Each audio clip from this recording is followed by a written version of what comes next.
जो स्थानीय निकाय के शिक्षक परीक्षा पास करने के बाद विशिष्ट शिक्षक बने हैं, राज्यकर्मी बने हैं दोस्तों, वो विशिष्ट शिक्षक नियमावली 2023 के अनुसार ही बने हैं, जो 26 दिसंबर 2023 को जारी किया गया था।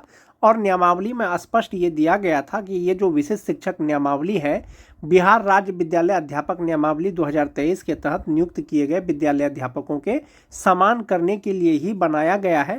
और जो वरीयता का निर्धारण होगा विशिष्ट शिक्षकों में, वो नियमावली के अनुसार ही होगा दोस्तों।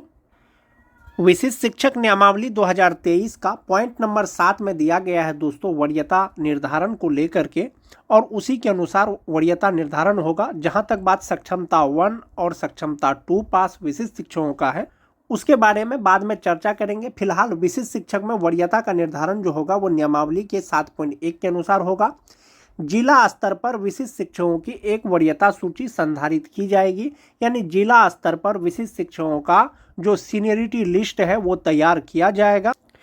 शिक्षकों की प्रत्येक श्रेणी यथा प्राथमिक, मध्य माध्यमिक और उच्च माध्यमिक के लिए विषयवार अलग वरीयता सूची तैयार की जाएगी, यानी सभी शिक्षकों का जो श्रेणीवार, जैसे 1 to 5 के शिक्षक होंगे, 6 to 8 के शिक्षक होंगे, 9 to 10 के शिक्षक होंगे या 11-12 के शिक्षक होंगे, सभी प्रकार के शिक्षकों का वरीयता सूची अलग अलग तैयार किया जाएगा।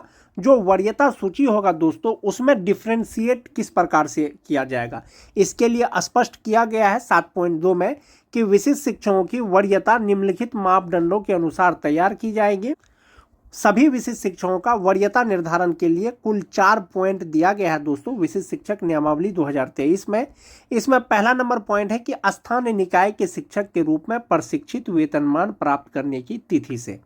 दूसरा है, जहां 2 शिक्षक उपर्युक्त मापदंड क के अनुसार एक ही तिथि साझा करते हैं, उनकी जन्म तिथि वरीयता तय करने के लिए मापदंड होगी। तीसरा है दोस्तों, जहां 2 शिक्षक उपर्युक्त मापदंड ख के अनुसार एक ही तिथि साझा करते हैं, तो अंग्रेजी वर्णमाला में शिक्षक का नाम वरीयता तय करेगा। उसके बाद है दोस्तों, उपर्युक्त मापदंडों में फिट नहीं होने वाले किसी अन्य मामले का निर्णय विभाग द्वारा किया जाएगा, वो भी बाद में किया जाएगा। अब इसको स्पष्ट रूप से एक बार फिर से समझ लेते हैं दोस्तों।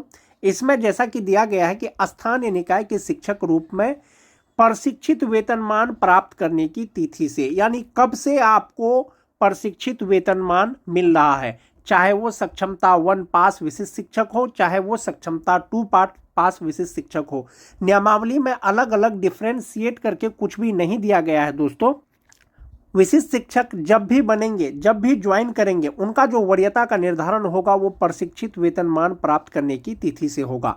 जैसे बहुत लोग 2003 से लेकर के 2005 तक के स्थानीय निकाय के शिक्षक परीक्षा देकर के कुछ लोग विशिष्ट शिक्षक बन गए, कुछ लोग विशिष्ट शिक्षक नहीं बने, लेकिन उनको प्रशिक्षित वेतनमान जो है मान जाते हैं उसको 2011 से मिल रहा है, 2012 से मिल रहा है या 2013 से मिल रहा है। और चूंकि वो स्थानीय निकाय के शिक्षक के रूप में सक्षमता 1 का परीक्षा नहीं दिए और वे सक्षमता 2 का परीक्षा दिए और पास कर गए, और सक्षमता 1 में टीईटी पास कोई शिक्षक मान जाते हैं कि वो विशिष्ट शिक्षक बन गए हैं। तो ऐसा नहीं है कि जो टीईटी पास शिक्षक है वो सक्षमता 1 पास करके विशिष्ट शिक्षक बने हैं और वे जो 2003 से लेकर के 2005 तक के जो स्थानीय निकाय के शिक्षक सक्षमता 2 पास करके जो विशिष्ट शिक्षक बने हैं उससे सीनियर हो जाएंगे। ऐसा नहीं है। सक्षमता 1 परीक्षा पास कीजिए, सक्षमता 2 परीक्षा पास कीजिए, सक्षमता 3 परीक्षा पास कीजिए। आप जब भी परीक्षा पास कीजिएगा, आपका जो वरीयता का निर्धारण होगा वो प्रशिक्षित वेतनमान की तिथि से ही होगा। ये चीज क्लियर है दोस्तों। दूसरा है, जहां 2 शिक्षक उपर्युक्त मापदंड क के अनुसार एक ही तिथि साझा करते हैं, उनकी जन्म तिथि वरीयता तय करने के लिए मापदंड होगी। जो टीईटी पास शिक्षक हैं दोस्तों 2013 से लेकर के 2015 तक, और स्पेशल उर्दू टीईटी 2016 जिनकी बहाली अनट्रेंड के रूप में हुई थी, सभी शिक्षक का जो प्रशिक्षण पूरा हुआ है दोस्तों वो 31 मार्च 2019 तक उनका प्रशिक्षण पूरा हुआ है। तो संभवतः जो टीटी पास शिक्षक हैं दोस्तों उनका प्रशिक्षण का तिथि एक ही हो जाएगा। ऐसी स्थिति में विशिष्ट शिक्षकों का वरीयता का निर्धारण किस प्रकार से किया जाएगा, इसके लिए दोस्तों विभाग अलग से गाइडलाइन जारी करेगा। लेकिन नियमावली के अनुसार एक चीज ये दिया गया है कि अगर प्रशिक्षण का तिथि एक ही हो तो उनका जन्म तिथि वरीयता निर्धारण में जो है ये कार्य करेगा या मापदंड करेगा। चूंकि 2, 4, 5, 6 या 100 शिक्षकों का बात नहीं है दोस्तों कि एक ही तिथि साझा करते हैं तो उनका जन्म तिथि के आधार पर वरीयता निर्धारण कर दिया जाएगा। यहाँ पर हजारों की संख्या में शिक्षक हैं दोस्तों, इसलिए एक ही तिथि अगर साझा करते हैं तो उनकी जन्म तिथि वरीयता तय करेगा। फिलहाल ये नियमावली के अनुसार दिया गया है। हो सकता है आने वाले दिनों में जब वरीयता का निर्धारण हो, विभाग के द्वारा जो है गाइडलाइन जारी किया जाए, लेकिन नियमावली के अनुसार एक चीज़ ये स्पष्ट है कि प्रशिक्षित वेतनमान प्राप्त करने की तिथि से वरीयता का निर्धारण होगा। यानी जो सबसे पहले प्रशिक्षित वेतनमान पा रहे हैं, यानी सबसे पहले जिनको प्रशिक्षित वेतनमान मिल रहा है संभवतः वही सबसे सीनियर होंगे। इसमें जो 2003 से लेकर के 2005 तक के शिक्षक हैं, जो 2006 के शिक्षक हैं, 2010 के शिक्षक होंगे, 2016 के शिक्षक होंगे, 2013 के होंगे, 6th फेज के होंगे, ऐसे शिक्षकों में प्रशिक्षित वेतनमान जिनको सबसे पहले मिला है वही सबसे वरीय होंगे। दूसरा चीज है दोस्तों, जहां 2 शिक्षक उपर्युक्त मापदंड यानी कि प्रशिक्षित वेतनमान का भी तिथि एक ही हो, उनका जन्म तिथि भी एक ही हो, ऐसी स्थिति में वरीयता का जो निर्धारण किया जाएगा वो अंग्रेजी वर्णमाला यानी नाम का जो लेटर है उसके आधार पर वरीयता तय किया जाएगा। जिनका अल्फाबेट सबसे पहले होगा संभवतः वही सबसे सीनियर होंगे। ऐसा कब होगा दोस्तों? जब 2 या 2 से अधिक शिक्षकों का प्रशिक्षित वेतनमान का तिथि एक ही हो और जन्म तिथि एक ही हो। इसके अतिरिक्त जो भी मामला होगा दोस्तों वो विभाग के द्वारा बाद में निर्णय लिया जाएगा और इसी के आधार पर विशिष्ट शिक्षक का वरीयता का निर्धारण किया जाएगा। सीनियरिटी लिस्ट तैयार किया जाएगा। प्राथमिक विद्यालय का अलग, मध्य विद्यालय का अलग, माध्यमिक विद्यालय का अलग और उच्च माध्यमिक विद्यालय का अलग अलग विषयवार वरीयता सूची यानी सीनियरिटी लिस्ट जारी किया जाएगा।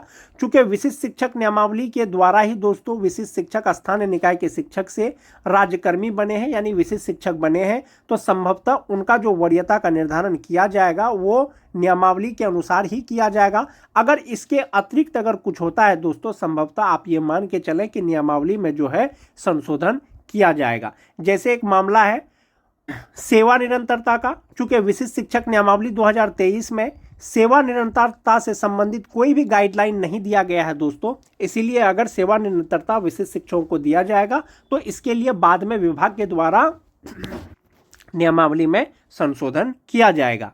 विशिष्ट शिक्षक नियमावली के अनुसार विशिष्ट शिक्षकों को प्रोन्नति भी दिया जाएगा, लेकिन कब दिया जाएगा? लगातार 8 वर्ष की सेवा के बाद दिया जाएगा।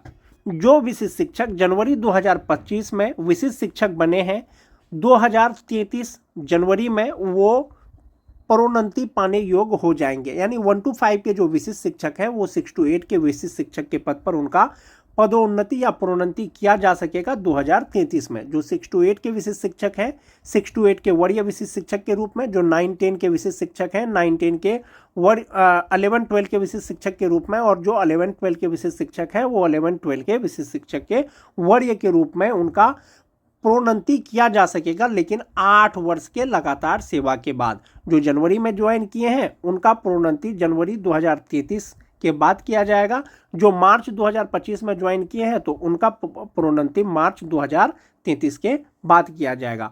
1 to 5 से जो 6 to 8 में जाएंगे वो रिक्ति रहेगा तब होगा, लेकिन 6 to 8 के विशिष्ट शिक्षक वरीय विशिष्ट शिक्षक बनेंगे तो वो अपने ही स्थान में बन जाएंगे, और जो 11, 12 के विशिष्ट शिक्षक वरीय विशिष्ट शिक्षक बन जाएंगे अपने ही पद पे, और जो 9, 10 के हैं दोस्तों वो उपलब्ध रिक्तियों के अनुसार होगा।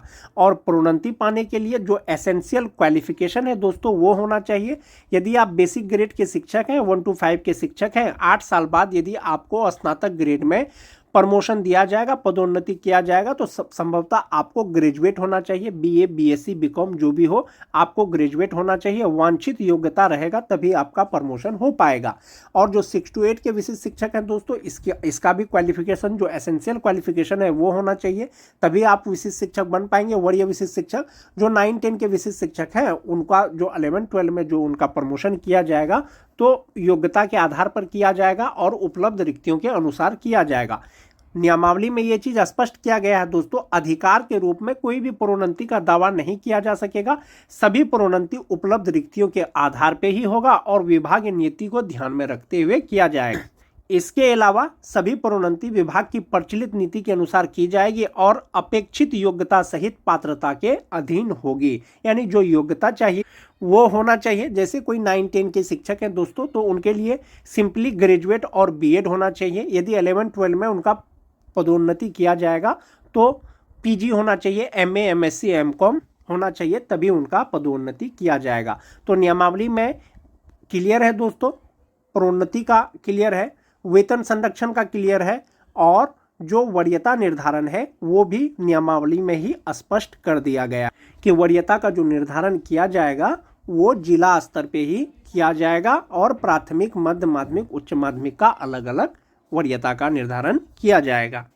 विभाग ने 2024 में ही दोस्तों माननीय शिक्षा मंत्री के द्वारा एक सवाल का जवाब दिया गया, जिसमें ये चीज़ क्लियर कर दिया गया था 20 नवंबर 2024 को ही कि जो राज्यकर्मी होंगे, जो विद्यालय अध्यापक होंगे या विशिष्ट शिक्षक होंगे, वे स्थानीय निकाय के शिक्षक से हमेशा वरीय ही होंगे, क्योंकि विद्यालय अध्यापक और विशिष्ट शिक्षक का जो श्रेणी है वो राज्यकर्मी का श्रेणी है, जबकि स्थानीय निकाय के शिक्षक का जो श्रेणी है वो पंचायती राज अंतर्गत आते हैं। इसीलिए जो राज्यकर्मी है वे स्थानीय निकाय के शिक्षक से यानी नियोजित शिक्षक से राज्यकर्मी वरीय होंगे, ये चीज़ स्पष्ट कर दिया गया था। तो स्थानीय निकाय के शिक्षकों से विद्यालय अध्यापक और विशिष्ट शिक्षक वरीय होंगे। और जहां तक बात विशिष्ट शिक्षकों में वरीयता निर्धारण का है दोस्तों, जैसा कि मैंने आपको पहले बताया कि सक्षमता 1, सक्षमता 2, सक्षमता 3 करके कोई भी चीज़ नियमावली में स्पष्ट नहीं है। संभवतः जो प्रशिक्षित वेतनमान प्राप्त करने की तिथि है उसी के अनुसार वरीयता का निर्धारण होगा। चाहे तो आप सक्षमता 1 पास करके विशिष्ट शिक्षक बनिए, चाहे सक्षमता 2 परीक्षा पास करने के बाद विशिष्ट शिक्षक बनिए, चाहे तो सक्षमता 3 परीक्षा पास करने के बाद आप विशिष्ट शिक्षक बनिए। आप जो वरीय होंगे या आपका जो वरीयता का निर्धारण किया जाएगा वो प्रशिक्षित वेतनमान की तिथि से ही किया। शिक्षकों को जो भी मिला है दोस्तों या मिल रहा है, वो राज्यकर्मी बने हैं, विद्यालय अध्यापक के समान बने हैं, तो वो नियमावली के अनुसार बने हैं। उनको जो भी लाभ दिया जाएगा वो नियमावली के अनुसार ही दिया जाएगा। बिहार विद्यालय विशिष्ट शिक्षक नियमावली 2023 यथा संशोधित 2024। तो विशिष्ट शिक्षक नियमावली 2023 यथा संशोधित में कहीं पर भी सेवा निरंतरता का जिक्र नहीं है दोस्तों। उसमें सिर्फ और सिर्फ वेतन संरक्षण का जिक्र है। संभवतः जब विशिष्ट शिक्षकों को सेवा निरंतरता का लाभ दिया जाएगा तो जो नियमावली है उसमें संशोधन किया जाएगा।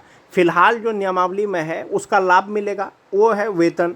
अभी बहुत से जिला में वेतन निर्धारण का कार्य चल रहा है, तो वेतन निर्धारण जो होगा या जो किस प्रकार से होगा वो नियमावली में दिया है कि विशिष्ट शिक्षक स्थानीय निकाय नियमावली 2020 के तहत उन्हें प्रदान किए गए पूर्ण वेतन संरक्षण यानी पे प्रोटेक्शन प्राप्त करेंगे।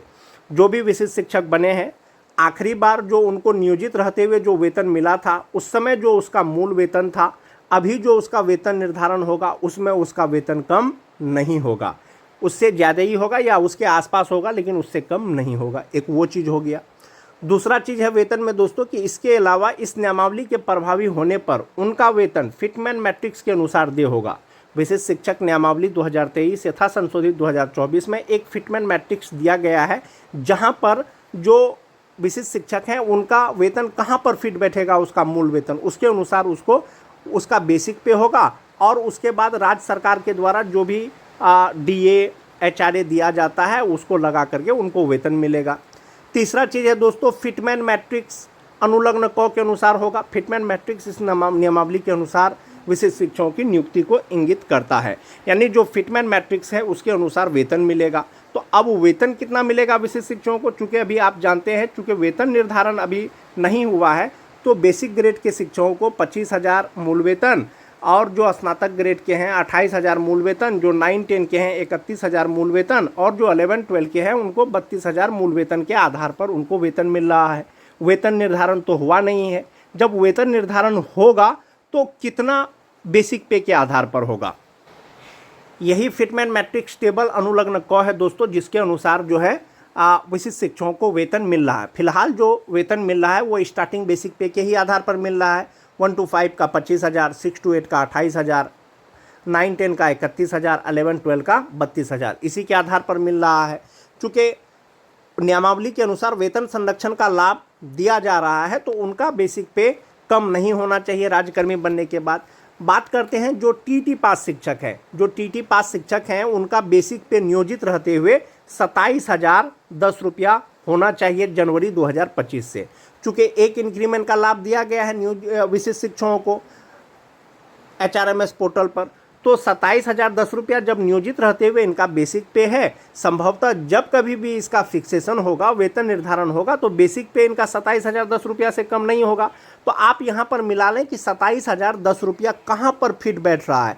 तो आप देख पा रहे होंगे कि 27,010 रुपया जो है इंडेक्स 4 में फिट बैठ रहा है और ये 27,320 हो रहा है। यानी जो TT पास शिक्षक हैं उनका जो वेतन निर्धारण होगा वो कितना में होगा, 27,320 में होगा। TT पास से पहले जो 2010 के शिक्षक हैं उनका जो वेतन निर्धारण होगा वो 28,140 के आसपास में होगा।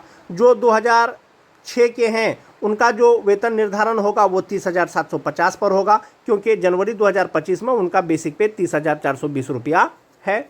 और जो 2003 से लेकर के 2005 तक के जो शिक्षक हैं उनका वेतन निर्धारण जो होगा, जो उनका बेसिक पे फिट बैठेगा वो 31,670 पे बैठेगा, क्योंकि जो 2003 से 5 तक के जो नियोजित शिक्षक हैं उनका बेसिक पे अभी 31,420 रुपया है। वेतन निर्धारण अगर होगा तो नियमावली के अनुसार 31,420 रुपया से उनका बेसिक पे कम नहीं होना चाहिए, इसलिए वेतन निर्धारण जो होगा वो 31,670 रुपया पे होगा।